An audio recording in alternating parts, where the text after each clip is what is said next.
It's time for another weekend recap, and we're starting off with My Love Mix Up episode 6. This is my favorite episode yet.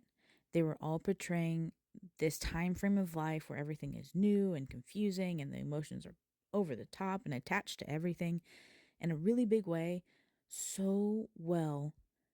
And my favorite part was the link between Kantab's mom and Adam using the auspicious colors for their first date.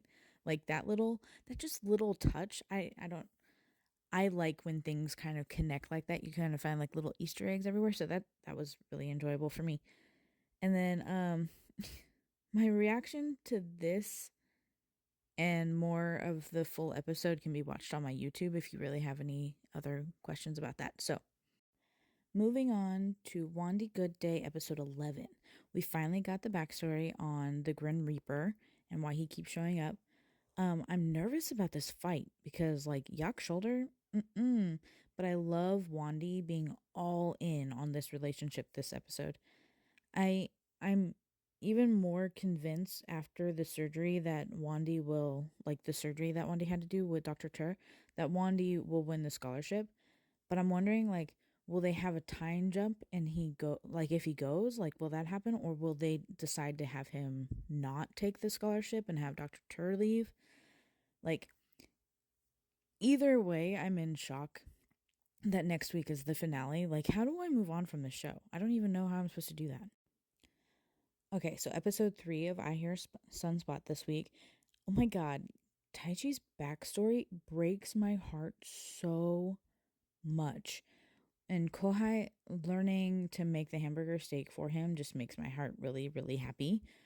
I loved Taichi including Kohai in the filmmaking thing. It was something fun for them both to do, and it got him out of the house and got him to have some friends. I hated seeing Taichi's defeat about the girl, but his immediate defense to protect Kohai from her fantasy made me love him so much more. I need them together. That's what I need. Then I'm moving on to episode 3 of The Trainee. High stress, strict scheduled jobs are a lot to just be thrown into for an intern, but usually that's like the only way to learn those jobs because, like, you can get taught all the lingo and stuff like that, but until you're thrown into the manila of one of those, like, you're not going to learn a lot. Other than not finding his voice, Ryan's really seeming to have good energy for this job. The girlfriend intern irritates me so much.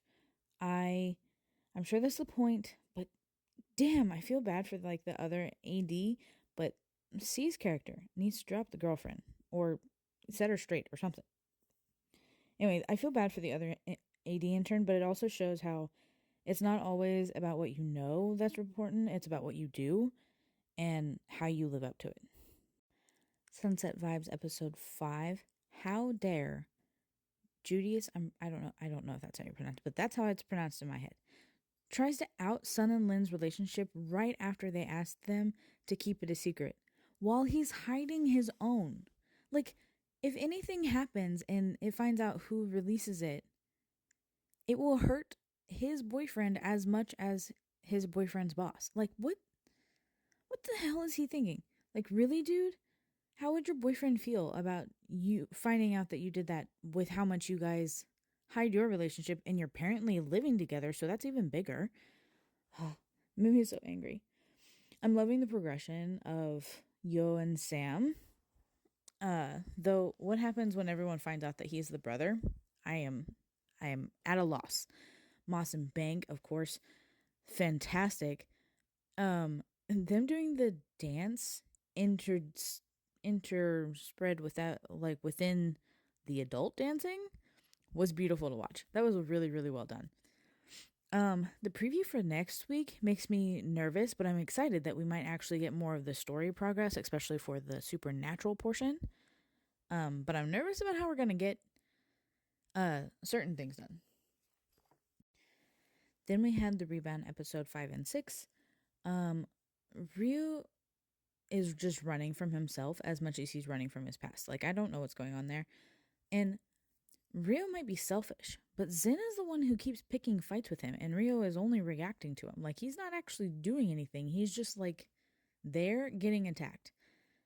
And that fucking coach blaming those boys for fighting back when they got jumped because he left 15 high school boys to sleep unattended in a gym is insane. Min and Ping's tension and chemistry is palpable, but Adam is an annoying problem that keeps popping up and is very, very, very frustrating. But actually, I'm more concerned about Zim's grandma, like her health problems right now. Like, I can't handle something happened to grandma. Let's stop taking out the grandmas, okay? I need them safe. And last but certainly not least is Takar's Treasure, episode 3. This bean is too precious for this world. I am nervous that the old dude will come back now that he knows where he lives. Like, that just makes me incredibly nervous. Like, they made it sound like the dude really didn't mean to freak him out. But at the same time, I don't trust it. So, makes me nervous. Takara, though, is already down so bad for Taishin. Uh, and having to explain to Taishin that men could be attracted to men and that it's not the gender that's important, it's just that you trust them. And then Taishin's immediate response was asking if he could choose Takara then. Oh my god, the scream that I scrummed. This show, I love this show so much. Okay. And very interested on what they're going to end up doing with it. They're supposed to have like 11 episodes or something like that, which I find a very interesting number. And we're only on episode 3, so I'm really interested where they're going to take it. But I did actually watch some of the new shows also this week, but I will put those in their own video. So that is all for the weekend recap this week.